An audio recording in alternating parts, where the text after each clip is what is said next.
ಸ್ನೇಹಿತರೆ, ಪ್ರಗತಿಶೀಲವಾದ ಇವತ್ತಿನ ಯಾಂತ್ರಿಕ ಯುಗದಲ್ಲಿ ಸಂಪತ್ತು, ಅಧಿಕಾರ, ಅಂತಸ್ತುಗಳಿಗೆ ಕೊರತೆ ಇಲ್ಲ.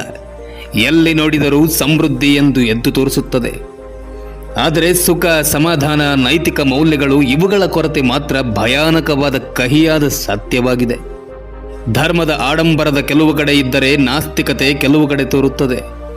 ತಾಳ್ಮೆ, ಸಹನಶೀಲತೆ, ಪ್ರೀತಿಯಿಂದ ಕುಟುಂಬದ ಎಲ್ಲ ಸದಸ್ಯರೊಡನೆ ಹಾಗೂ ಸಮಾಜದ ಎಲ್ಲ ಜನರೊಡನೆ ಬೆರೆತು ಹೋಗುವ ಹೃದಯ ವೈಶಾಲ್ಯ ಮಾಯವಾಗುತ್ತಿದೆ. ಇದರ ಪರಿಣಾಮವಾಗಿ ವಿವಾಹ ವಿಚ್ಛೇದಗಳು, ತಂದೆ ತಾಯಿಗಳನ್ನು ಮನೆಯಿಂದ ದೂರ ಇಡುವುದು, ತಂದೆ ಮಕ್ಕಳು ಅಂತಃಕಲದಿಂದ ನ್ಯಾಯಾಲಯದ ಕಟ್ಟೆ ಇರುವುದು, ತಂದೆ ತಾಯಿಗಳ ಒಪ್ಪಿಗೆ ಇಲ್ಲದೆ ಧರ್ಮ ವಿರುದ್ಧವಾಗಿ ವೈವಾಹಿಕ ಸಂಬಂಧವನ್ನು ಮಾಡಿಕೊಂಡು ತಂದೆ ತಾಯಿಗಳನ್ನು ತಮ್ಮ ಜೀವನವಿಡೀ ದುಃಖ ಪಡುವಂತೆ ಮಾಡುವುದು, ಕೊನೆಗೆ ತಾವು ಕೂಡ ಅರ್ಥವಾಗದೆ ವಿಚ್ಛೇದವಾಗಿ ದೂರ ಇರುವುದು, ಇವೇ ಮೊದಲಾದವುಗಳು ಇವತ್ತಿನ ಜನರಲ್ಲಿ ಸಹಜವಾಗಿ ತೋರುವ ಸಂಗತಿಗಳಾಗಿದೆ.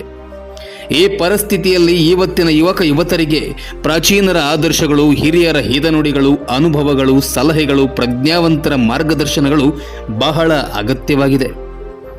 ಬನ್ನಿ, ತಾಳ್ಮೆ ಎಂಬ ಪದದ ಅರ್ಥವನ್ನ ಒಂದು ಚಿಕ್ಕ ಸನ್ನಿವೇಶದ ಕುರಿತು ನಿಮ್ಮೊಂದಿಗೆ ಮಾಹಿತಿಯನ್ನು ಹಂಚಿಕೊಳ್ಳೋಕೆ ಇಷ್ಟಪಡ್ತೀನಿ.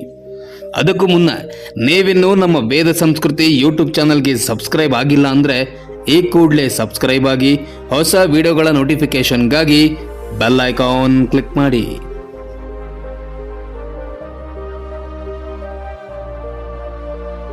ಸ್ನೇಹಿತರೆ, ಒಂದು ಹಳ್ಳಿಯಲ್ಲಿ ಒಬ್ಬ ಬಾಲಕ. ಅವನಿಗೆ ವಿಪರೀತ ಕೆಲಸ. ಒಂದು ದಿನ ಅವನ ತಂದೆಯು ಕಬ್ಬಿಣದ ಮೊಳೆಗಳು ಇದ್ದ ಒಂದು ಚೀಲವನ್ನ ಅವನಿಗೆ ಕೊಟ್ಟು, ಪ್ರತಿ ಬಾರಿಯೂ ಕೋಪ ಬಂದಾಗ, ತಾಳ್ಮೆಯನ್ನ ಕಳೆದುಕೊಂಡಾಗ ಒಂದು ಮರದ ಹಲಗೆಗೆ ಒಂದು ಮೊಳೆಯನ್ನ ಹೊಡೆಯಬೇಕೆಂದು ತಿಳಿಸಿದನು. ಇದು ಕೋಪವನ್ನ ಹತೋಟಿಯಲ್ಲಿ ಇಡಲು ಬಳಸಬಹುದಾದ ಒಂದು ವಿಧಾನ ಎಂದು ಅವನಿಗೆ ಮನವರಿಕೆ ಮಾಡಿದ. ಮೊದಲನೇ ದಿನ ಆ ಬಾಲಕ 37 ಮೊಳೆಗಳನ್ನು ಹೊಡೆದಿದ್ದ. ನಂತರದ ಕೆಲವು ವಾರಗಳಲ್ಲಿ ತನ್ನ ಕೋಪವನ್ನ ತಡೆಯಲು ಕಲಿತಂತೆ ಮೊಳೆಗಳನ್ನು ಹೊಡೆಯುವ ಸಂಖ್ಯೆ ಕ್ರಮೇಣ ಕಡಿಮೆಯಾಗುತ್ತಾ ಬಂದಿತ್ತು.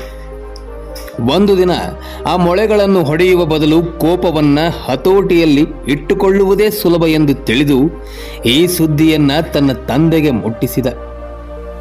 ತಂದೆ ಹೇಳಿದ, ಕೋಪವನ್ನ ತಡೆದುಕೊಳ್ಳುವುದರಲ್ಲಿ ಯಶಸ್ವಿಯಾಗಿದ್ದರೆ ನೀನು ಹೊಡೆದ ಮೊಳೆಗಳನ್ನು ಒಂದೊಂದೇ ತೆಗೆಯುತ್ತ ಬಾ ಎಂದ. ತಂದೆ ಹೇಳಿದಂತೆ ಮಗ ಒಂದೊಂದೇ ಮೊಳೆಗಳನ್ನು ತೆಗೆಯುತ್ತಾ ಎಲ್ಲವನ್ನ ತೆಗೆದ ಎಂದು ತಂದೆಗೆ ಹೇಳಿದ.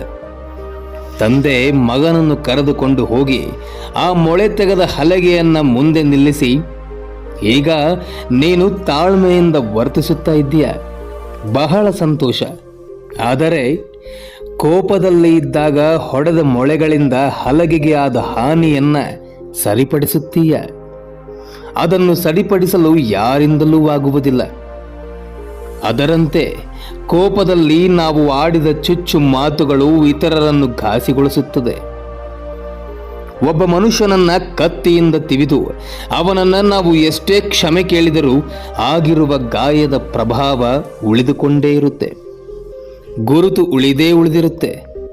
ಮಾತಿನ ಚುಚ್ಚು ನುಡಿ ಮತ್ತು ಕತ್ತಿಯ ಇರಿತ ಇವೆರಡೂ ಹಾನಿಕಾರಕವೇ ಎಂದು ತಿಳಿಸಿದ. ಸ್ನೇಹಿತರೆ, ಇದರಿಂದ ನಾವು ಕಲಿಯಬೇಕಾದ ನೀತಿ ಏನು ಗೊತ್ತಾ?